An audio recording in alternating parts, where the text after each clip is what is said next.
Right, so I was going to say good morning, but that would be a crap start because it's actually good afternoon. Now, I have been on a bit of a hiatus from presenting, so I was wondering whether it was going to feel good to be back up here. So I guess I'll let you know at the end. But it's good to be back amongst some familiar faces. What I did do a few years ago, rather foolishly, I tried to retire, and then I realised I had absolutely no idea how much money I actually waste month on month. So I decided I had to come back into the workforce. So I've bit the bullet and realised that I've probably got a few years left before I can start thinking about packing in properly, which means that obviously having to do work again, I now have another list of stuff that I want to come and gripe at you about. So that's why I am back standing up here. You can probably tell that I've got quite a thick northeast accent, so if you can't understand me, it's tough, basically. There's not really much I can do about. I do tend to swear a lot, as Nigel kind of intimated at the start, so if you're the sort of person, I mean, I'm sure that the title probably gave you a clue, but if you're the sort of person who gets offended by that, you might want to fuck off to the session in the other room, because it sounds more interesting than this one anyway, to be fair, when I looked at it. So I wouldn't blame you if you toddled off and swapped. It's also, as Nigel said, the last session before lunch, so everybody's hungry and tetchy and starting to get the down to say the back of me and get it over with, so let's crack on with the subject in hand. Now, the second slide, right, is normally the one where you always have a list of your sort of qualifications and achievements and links to my blog and stuff like this. But because I haven't been basically doing any blogging or YouTubing or anything like that, and all the vendor programs that I was a member of seem to have all closed down now, so I can't put all that stuff after my name anymore. I thought I would instead tell you what I've actually been doing for the last sort of couple of years since I kind of packed in from the speaking and blogging circuit. I mean, you can say me up there. I think that's 10 years ago at Citrix User Group, which is why I look considerably younger and less grey and actually quite a bit fatter, actually, I think, looking at that photo. But I've spent most of my time, really, following my football team around the country. You can see them at the top right there. That's when we stuffed Chelsea a couple of weeks ago. If there's any Chelsea fans in, sorry, but you were useless. I've also been having fun with my own over 40s football team that I'm back in the swing of, both not just on the playing side, but on the kind of on the behind the scenes side as well. So if there's anybody out there who wants to sponsor a reasonably good over 40s football team, then please come and see me, and you can discuss whether you want to buy us a set of tracksuits or some training tops or something like that, and give us some money. I have also discovered the joys of filming and feeding the wildlife in my back garden, which is why I have some pictures of some hedgehogs here, because hedgehogs are awesome, but they're a very endangered species, so everybody should get out and feed their local hedgehogs, because we are killing off all of their habitats.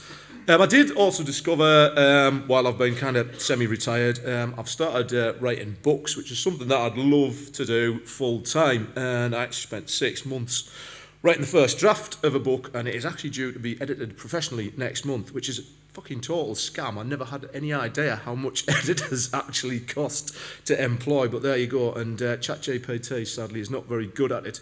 However, disappointingly, probably from all of your perspective, it's not a technical book, it's actually fiction, so if anyone isn't easily offended and doesn't mind a story full of drugs and crime and sex and stuff like that, I can happily furnish you with a copy to your Kindle should you desire to have a go at it. But it is actually, in its current format, it's actually longer than the Lord of the Rings, so I'm hoping the editor might actually trim it down somewhat. It was intended to be a short story. Anyway, right, I'll stop banging on about myself now. Right, let's get to the subject in hand, right? Everyone's favourite subject is users, right? So no matter what job you're doing, right, whether you're an admin, a support guy, an architect, a consultant, whatever it is you do in IT, right, eventually you will come to, at some point, treat users with something that probably approaches a kind of a pathological hatred, right? At least, maybe that's just me, I don't know. But, like people have said many times before, our lives would be much easier if we didn't have any users about, right? We'd probably all be unemployed, right? But I don't think there's a single person who's worked in IT who hasn't at some point thought that they would feel a hint of satisfaction if most of your end users were, I don't know, sealed in lead boxes and hurled into the surface of the sun or something like that. But all of the users out there, like the animals on George Orwell's titular farm, Some of the users are much more pathologically hateable than others. So just have a think about who are the user types, or even like the user verticals, the particular professions that you absolutely really fucking hate the most. Now, from my own personal perspective, I do have a kind of like sort of hatred of, I have several special corners of hell picked out for doctors, lawyers, and particularly investment bankers, right? So, for one reason or another, working with these sort of verticals of users can be particularly challenging. Doctors and lawyers, and I know somebody out there's bound to be married to a doctor and a lawyer and they're feeling really pissed off with me right now, but there you go. But they're cut from very similar cloths. They tend to be kind of they're exceptionally sort of demanding. They are, they can be quite impatient. They do, for their sins, work with very complicated document management systems. And they probably quite rightly believe that their time's very important. There's either money or kind of like sort of vital time to sort of save people's lives and stuff like that, which I can understand, but it doesn't stop the fact that working with them is very challenging and very difficult. But for a long time for me, the absolute worst of the worst were investment bankers, right? Because they were absolutely my least favourite kind of user, because basically they're borderline psychopaths, right? I mean, there's no two ways about it. I worked with some investment bank once where they actually wanted me to sign off a huge software purchase just for the purposes of pumping the price of a company that they were going to do an IPO on, and I was like, fucking, is this even legal? And they didn't give a fuck whether it was legal or not, right? All they cared about was making a profit. They have absolutely no qualms about crossing legal or moral boundaries. I worked with one guy who was a consultant, and he was actually pushing back on some of the investment bankers who were running Windows 7 machines under their desks and in cupboards and stuff like that, basically just to get access to some old app that they insisted on using, and they basically just got him sacked. That was it. He was gone about a week or so later. They've literally just turned around and basically pulled the influence in and got him sacked. I mean, the ones I worked with, they were all banned by the regulator from using WhatsApp to organise trades, and they just did it anyway, and they just paid the fines every year as just the cost of doing business. So they are, for a long time, they were the kind of nightmare level of user that I hated working with. And to top it off, really, they are often the crown jewels of the companies that they work for. They make huge amounts of money. They get treated like fucking kings when they probably should be getting banged up instead, to be perfectly honest. But there is a kind of like sort of like a subclass or a subset of sort of user that can be especially annoying, and those are the users with a little bit, or maybe even a lot, right, of technical aptitude. And everybody who's worked in IT knows exactly what I mean by this. And I think it was Alexander Pope who said a little learning is a dangerous thing, and he was bang on the money. Because if you've got some users with you who know a little bit technically, or as I said, even quite a bit technically, this is absolutely sure to make them even more of a sanctimonious, sort of annoying pain in the arse to work with. I used to have one of these guys, unfortunately sat quite near me a very long time ago. And I was having all sorts of problems with backups at one point. I think it was the Friday backup kept failing. This guy wandered over to me one day and basically told me with a straight face that the reason the backups were failing on a Friday was because the tape that was used on a Friday was stacked vertically instead of horizontally when it wasn't in use. And I honestly thought he was taking the piss at first, but he was actually deadly serious. And this same guy, we actually used to call him Dangerous Brian. He used to go around letting loose on users' desktops with bits of code that he'd found on Stack Overflow or Reddit and things like that. And I mean, anybody who takes anything they find on Reddit and applies it to any real-world situation should be taken out of the woodshed and shot, basically, right? The guy was an absolute sort of idiot. But he thought he knew everything about everything. So anybody that's even got a hint of technical knowledge, they've read a couple of computer magazines back in the day or something like that, they become even more frustrating to deal with. Because invariably their technical knowledge either isn't particularly good or it relates to something that's a bit outside the areas that you're dealing with. They think they know everything to do with EUC infrastructure and configuration when really they don't. And when you're dealing with users like this, they generally end up causing way more problems than they ever solve through their technical ingenuity. And when they invariably bugger something up like they're pretty wanting to do, I always like to hit them with one of my favourite sayings, which is this one: the dildo of consequences rarely arrives lubed, right? I did warn you about this stuff before I started. But the point stands, right? These four technical users have a fantastic gift for causing you way more trouble than they ever would have done if they hadn't bothered to get involved. So when we start thinking about the developers as a use case, right, developers are, for the most part, right, very people with this sort of technical aspect behind them. But is that the main reason why I probably, I'm seriously considering of putting them ahead of investment bankers as the worst kind of user base to deal with? And given my experiences with the investment bank, that's a pretty brutal thing to say. Well, technical aspect is certainly one of the reasons that I have such a problem with them, but no, it's nowhere near the only one, right? No, I didn't call it, I've got 99 problems with developers for no reason at all, because there is quite a laundry list of stuff that you can rail off out there that is, and I'm going to have to reduce the font size on my notes because there's just way too much on, right? So this isn't even an exhaustive list of what I would consider that some of the problems you get with developers are, right? These are just off the top of my head, but I'll dive into a few bits of these in a bit more detail, but these are the primary reasons that I sort of came out with, that they are that difficult to deal with. So we've talked about the technical aspect and how they think they know everything about everything, and if you ask them to log out or reboot to solve an issue, they act like you've insulted their family or something like that. And I mean, for God's sake, you can just suck it up and try and work with people, right? I mean, I've got to phone technical support from time to time, and some of them aren't very good, but, just play the game, Remember what it was like when you were on the help desk, and they might even, you never know, they might even solve their issue. Well, I think that one of the biggest things, and I was just talking to Jim Moyle before about developers that he mentioned more or less straight away, is what is a typical developer, right? And a developer is a very broad use case indeed, and particularly now we've got all kind of like DevOps teams. You've got classes of developers that essentially move right down to what you'd almost consider a traditional sort of support workloads, right? But I mean, if you just sit and think off the top of your head, you've got front-end developers, back-end developers, full-stack developers, automation engineers, platform engineers, you've got people who do infrastructure as code, release engineers, site reliability engineers, data scientists, simulation people who work on mainframes, people who do database, development, ERP, integration, research, user interface, user experience. I mean, I could go on for quite some time. I don't even know what half of those sort of use cases really sort of relate to, or what the difference is between the applications that they use.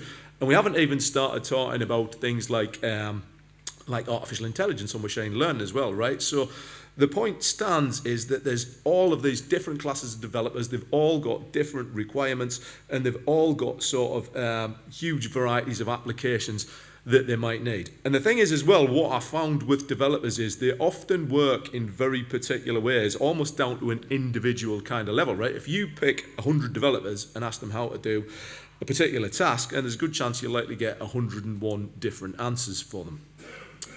So there's also a whole load of other considerations that put them right out there as well. They need things like high-performance hardware.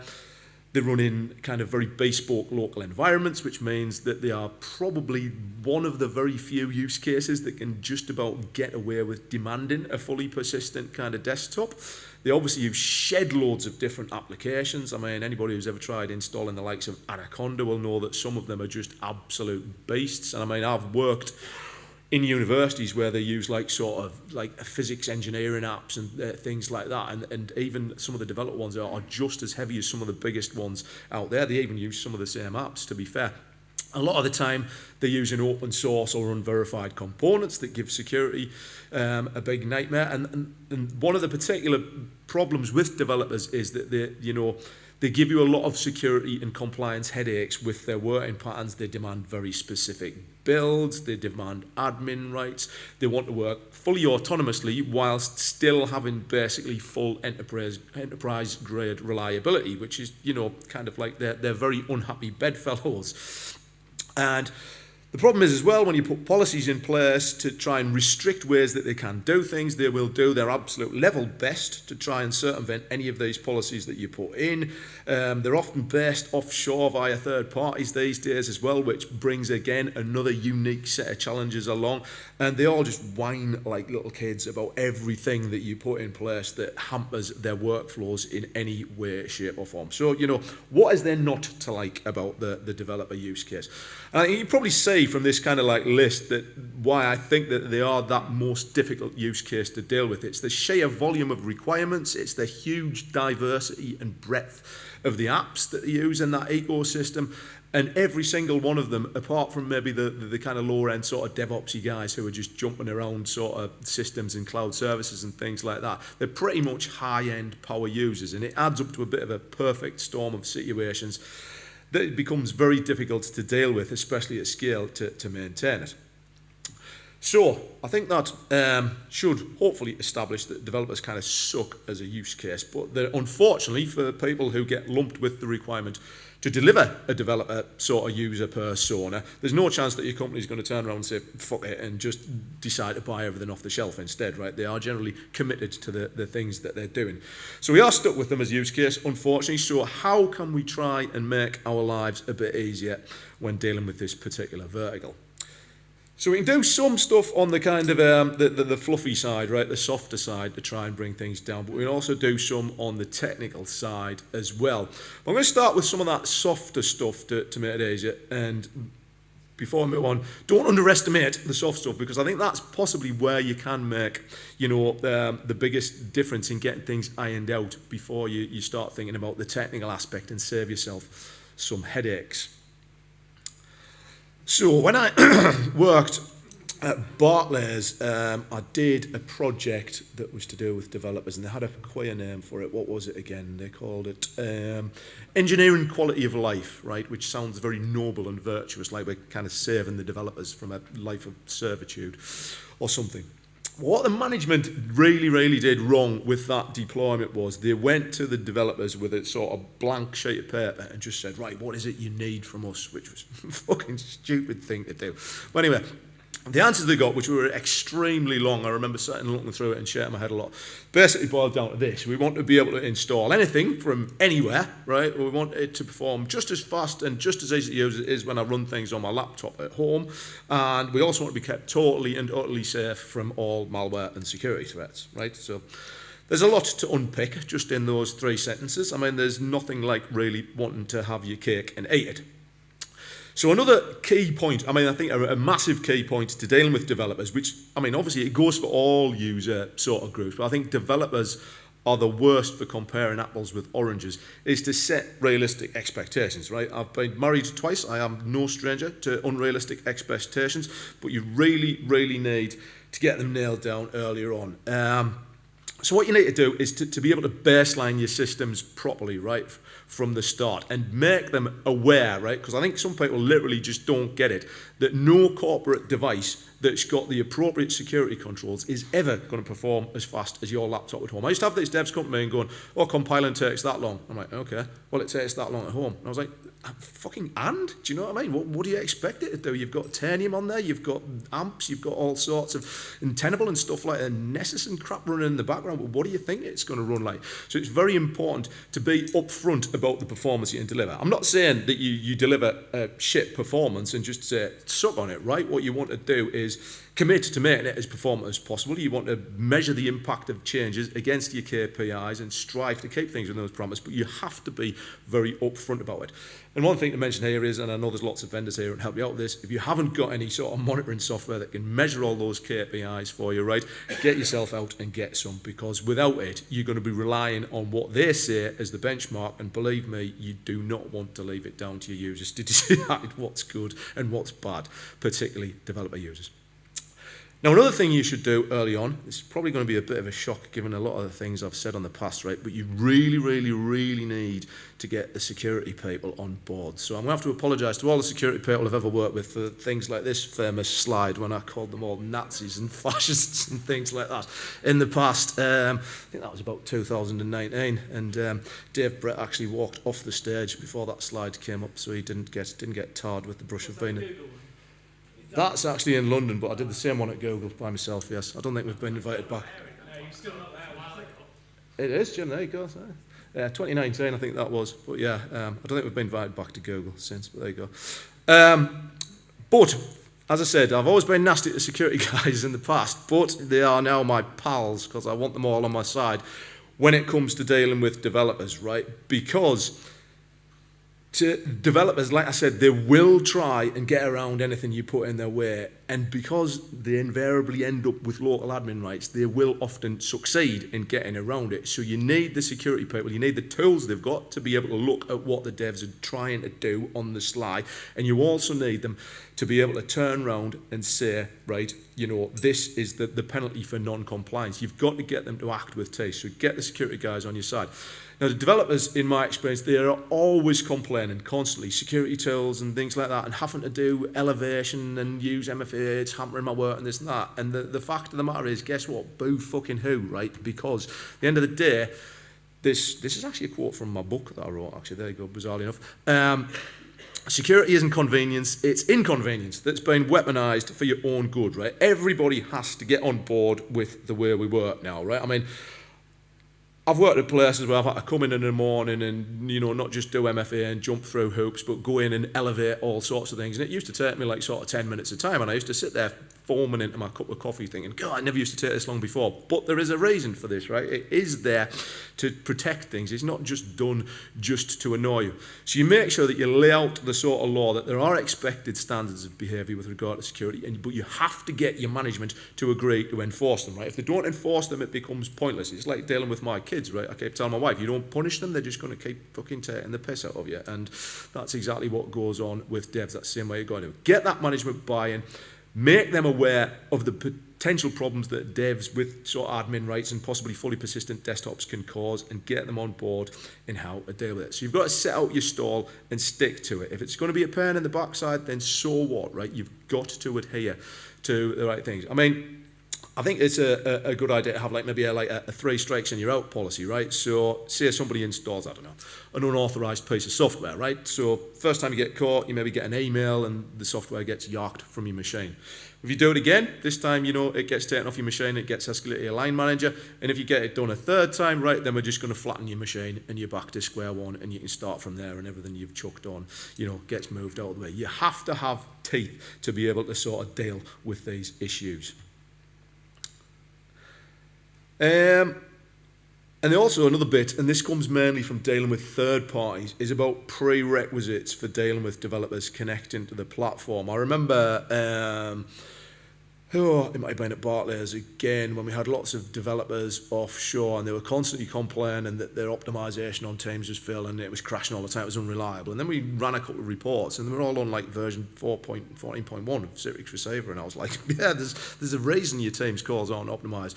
And we had some other ones from Accenture developers, I think, who complained that the sound wasn't working on their virtual desktops. And we actually found out that the Windows sound service was disabled on the laptops they were using to connect. So the sound hadn't been working at all for them. So what we did was we went down and set down a bunch of prerequisites that said, if you want to come along and connect to our platform for any kind of workload, never mind just the developed ones, you have to meet some specific requirements, which include having, you know, up-to-date client versions, and you've actually got the sound turned on. So again, not just minimum standards for security and things like that and behavior, but also for your clients connecting in.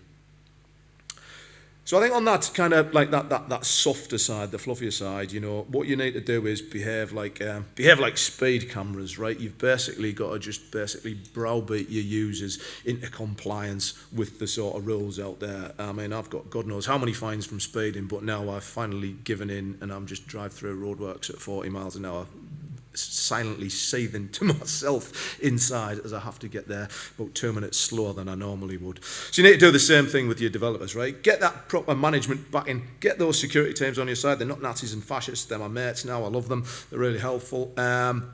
Set proper baselines. Set the expected levels of performance. Again, make sure you've got monitoring so that you can measure that properly and not rely on other people's opinions. Enforce those security processes rigidly as you can, right?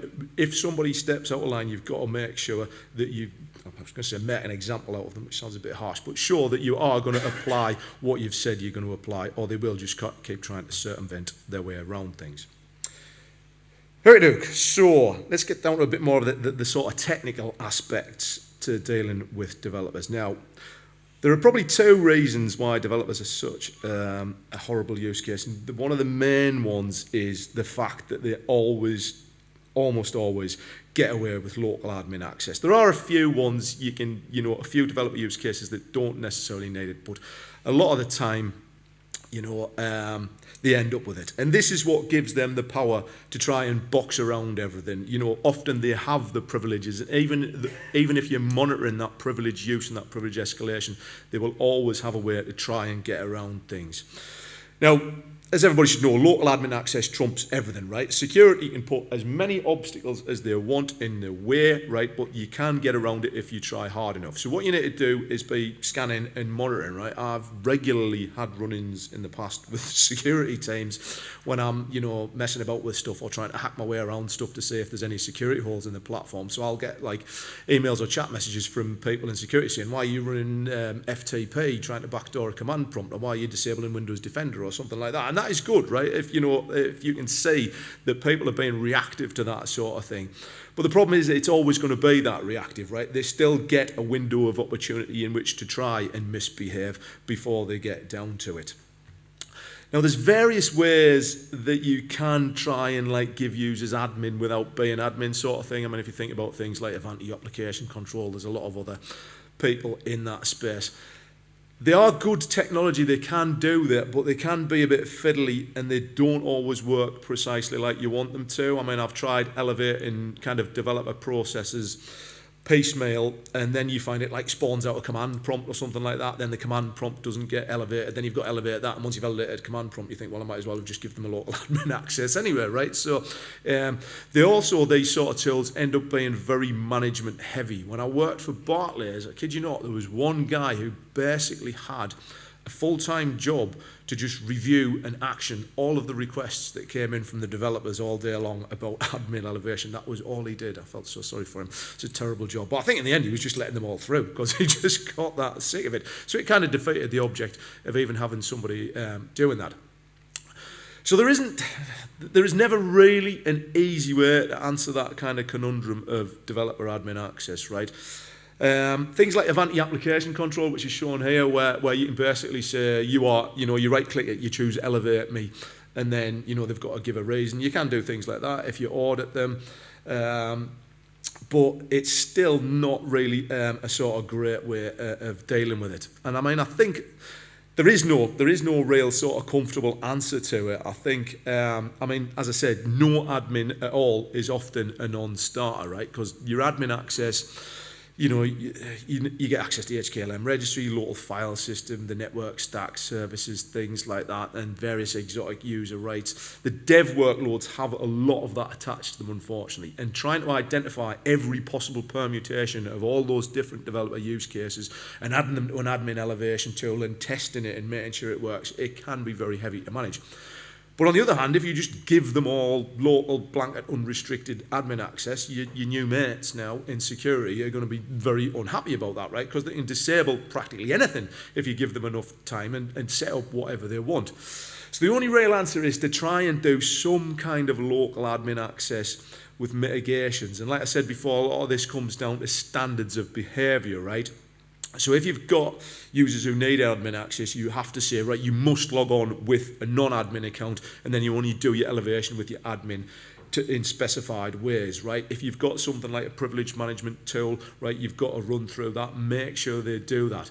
You've also got to keep an eye on what they'll try and do. I've seen developers doing crazy things like setting up file shares on the machines and hosting all sorts of shit to share with their mates. They've got build artifacts sitting around on the machines with passwords embedded in them, and they've got code full of shared secrets and things like that. They're just sitting around on the machine. So getting security on your side will help with this. Like I said, if they have got admin access and they're trying to share something with their mates and they can't do it, they will just go in and disable the firewall and stuff like that. So make sure you're monitoring and responding to all of that as well and get on top of them. I think the best case scenario, as I said, is use separate accounts, but also, if you can, even do like a tiered sort of account access, where you've got different tiers of admin access, so you can essentially separate it up a bit, so your security teams can think, if one of these accounts does get compromised, they're not going to have access to everything straight away. If they need to log on to all the servers, onto cloud services, keep all of that done, get MFA on all top of it. Standard kind of security processes. Now, there's always the possibility that things can slip by, right, when you've got full admin access, which is why there's such a nightmare for security And it's why security don't like the fact that they've got these sort of fully persistent desktops. We'll talk more about that in a second, about persistence, because maybe there's a way we could mitigate that a little bit. But as I said, we'll talk more about that in a sec. So another thing that developers will need, which is going to be a big fat pain in the backside, they need access to lots of different operating systems in different environments to test things, right? And that makes that particularly interesting when you're doing virtual desktops. They'll want all sorts of weird, exotic browser add-ins and extensions, simulators, and the big one that's always the horror of horrors is when they start talking about nested virtualization, right? As soon as you mention nested virtualization, your security guys are going to go into a complete sort of freak out, right? Because the hypervisors make them especially nervous. But I think when it comes down to giving developers this kind of alternative operating systems, you've got two choices basically. Either you give them nested virtualization so they can run stuff like Docker Desktop and Windows Service for Linux and QEMU, VirtualBox, Fusion, whatever they want, or you're probably going to end up providing them with a separate virtual Linux desktop, right? So if you're gonna have to build virtual Linux desktops in Citrix, I think that giving them the nested virtualization is the lesser of two evils, really. I mean, trying to deliver, maintain and troubleshoot a Linux-based virtual desktop instance is a right fuck on, not to put too fine a point on it. I mean, it can be done. I have done it. I've deployed them in Bartleys and it is peculiarly satisfying once you get it done. But in terms of effort versus reward, I think you're much better getting the nested virtualization route if you can get it past security.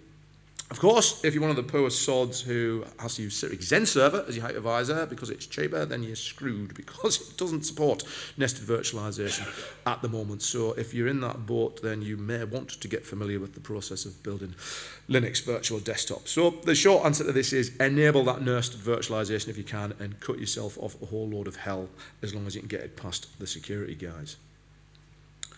So the other huge problem that you have with developers, and I just asked ChatGPT, is persistence, right? And that's the image it gave me for persistence. So there you go. That's the one I just stuck on there because, as I said, I chucked this together on the train. Developer patterns, along with probably those twats from the investment bank, are probably the only genuine patterns I've seen that can actually really demand and get away with sort of fully persistent workloads. For a long time, I've been an advocate of trying to go for non-persistent desktops, and even some developer use cases can work in non-persistent ones. But your average dev, usually in the interests of your own sanity, you'd want to just give them a fully persistent desktop. But persistence brings its own set of challenges, right? Essentially, you're just putting out a virtualized fleet of desktops, right? And they need to be managed. So you're on the hook for patching, you're on the hook for troubleshooting, you're on the hook for config drift, storage bloat, scalability issues. And unfortunately, it's another thing that security absolutely hates because they get worried about things that are going to sit on those machines and fly under their radar. And once you mix persistent with full admin rights, security are literally spitting feathers all the time. So your main issues are going to be keeping the damn things updated and keeping them safe and secure. Now, patching the operating system and the Office products and things like that is a problem I think we've kind of more or less solved, really. There's loads of ways to do it. A lot of them are completely hands-off. But it's that huge disparate set of applications that the devs use that is another can of worms entirely. So talk more about that in a second. But that's one of the main things you need to be thinking about. And that also feeds into the security aspect of it. How do you know what they're doing locally? What are they installing? What are they configuring? What are they storing on there? And the processes that you've defined earlier and the monitoring that you're doing will help, but security are always playing catch up against these things when you've got local admin rights on a persistent desktop. So somehow you need to be able to keep on top of this without it becoming a complete nightmare. So again, it's something that I'm going to talk more about in a second, but it's something that you need to try and think about. So persistence is almost always necessary for developers. It is a pain. So your management processes have to be very, very robust just for starters. Now, I mentioned a few times already about the application stacks. It's all about the applications. It's no different for the developers. But that massive fly in the ointment is the fact that they've got local admin rights. They can pretty much install anything that they want, really, right? You can mitigate this, blocking stuff at the firewall and things like that. But I think there's not really a lot of technological solutions to behavioural problems. But I think what you need to try and get across to a developer use case is you need to try and give them a way to install the software that they want, but you need to do it in a way that you can control it, right? That's the key bit. You need to give them like an approved source, somewhere they go and tell them that that's the only place that installations will be tolerated from. And again, if they deviate from it, you've got to have some consequences around it. So you've got to, do your best to provide all that software from them, but you need to be getting them to consume it through one way that you do, like that kind of single source of truth. Like I said, if they've got admin, makes it very difficult. But I think every enterprise really needs a dedicated software repository, right? And again, with robust processes for getting software added and updated. But there's a lot of overhead in that, especially the ways we've done it in the past. And given the amount of apps that developers work with, it'll only get worse, and particularly when it comes to keeping stuff updated. And then there's the ever-present problem, if you are maintaining some kind of software repository, who's doing all of that packaging work, right? Who picks up the slack when your developers come on board and they want hundreds of different applications? So I can always try and think a little bit outside the box, right? So why do something yourself when you can kind of get people to do it for you? So just bear with me. Like I said about software repositories, I've banged the drum for that in the past, right? But there are things called package managers, right, that have been around on Linux for years and years, been apt and yum and things like that. Now, you can get package managers for Windows as well. You can get Wingate, Chocolatey, Scoop, are probably the best known ones. You can install apps from the command line or a GUI. But these package managers often link into their kind of online repositories that are basically huge collections of pointers to vendor websites. And they're working pretty much the same vein as the kind of evergreen scripts that a lot of people use out there for golden images. And a lot of these repositories are maintained by people who are just volunteering to do that kind of work of keeping the versions updated to the latest available. Now, I know everybody's going to freak straight out when you say, yeah, we'll just point it at the online repository, right? Because everyone thinks you can't be doing that. But let's not forget, right? We get updates from Microsoft and other vendors, right? You trust the people who write these evergreen scripts to keep them updated, so why not do this, right? I mean, I've tried to upload stuff into online repos like Chocolatey and GitHub, which drives Wingate, and there are lots of checks and balances in there. But I don't think many security teams would let you get away with that if they actually found out about it. But if you take something like Chocolatey and you use the enterprise version, what you can do is you can internalize the stuff from their online repositories, right? So essentially somebody's doing the hard work of putting those packages together on the online repository, and you can just mirror them onto your own sort of server or system, right? And obviously you would then need to hash check it and do all sorts of security checks on it, right? But essentially you would essentially get someone just to do the packaging for you and then just internalize it all across all of these developer tools, right? So if you could impress upon your developers that they're going to consume them through the way either a Chocolatey or a Wingate or a Scoop or something like that and maintain a repository for them, then, as I said, you can even pinch most of the updates that you need from online places. You could then deliver them a single source of truth with a bit less effort than normally goes into it. And the thing is, from an update perspective, right, I think things like Chocolatey and like Wingate are dead easy to use because it's not like SCCM, right? You know, when you get an update from SCCM, you pick it up in Software Center and then it fucking nags you to reboot and then it takes about 3 hours to reboot and then it doesn't even work anyway and you've got to reinstall it or ring the help desk or something like that, right? Well, like Chocolatey and Wingate, you just run a single command and it just updates all of the software on your machine. So with a dev kind of workload that you need to keep updated, you could just set up a scheduled task in the background that just runs once a week and updates all of their software to the latest version. It's absolutely dead easy as out. And I mean, they can even pick up the updates themselves through the GUI or from the command line should they want to. But if they don't, you can just force them all down on them. And I think that's, you know, a kind of a novel way of doing it, of kind of almost pulling these things from the internet, doing the checking on them as you internalize them, pushing them into your own repository, maybe adding some of your own as well, and then letting them either push or pull them in there. Again, it's another process that you need to impress upon them. You know, you can only install software from the approved repositories. You can only install it in particular ways. If they go outside that, then A, you're going to end in trouble, and B, will flatten your machine and you'll lose it, right? So, I mean, I did some work recently where rather than even use the enterprise version shortly, a very clever guy we worked with actually just repackaged a load of applications up as NuGet applications, which Chocolatey in queries. So essentially we had our own repository, which, you know, you didn't even need any of the enterprise versions. If you do buy the enterprise version, you can actually repackage anything just by right-clicking and choosing convert. But this guy had actually just did it all himself, which I was very impressed with. But it's a very flexible platform as well. You know, the likes of Chotley, Wingate's a bit further behind, but it is getting there. Wingate just hooks straight into GitHub. But when you use these ways of doing it, A, the developers think you're trying to cater to them because you give them these kind of command line installs that they're used to, and B, you can manage it all and update it all for them. So it's something to certainly think about, how you deploy your software. So, as I was saying, a major part of dealing with your devs is trying to make them adhere to robust processes and controls, right? So the problems you've got is the local admin rights and the persistence, right? So I was kind of thinking in my head, right? Security love to be able to just flatten everything and rebuild it and get rid of any threats, right? Is there any way you could kind of find a halfway house where you could maybe like sort of have a kind of a persistent desktop but make it non-persistent as well, if you see what I mean? I know it sounds confusing, but sort of bear with me.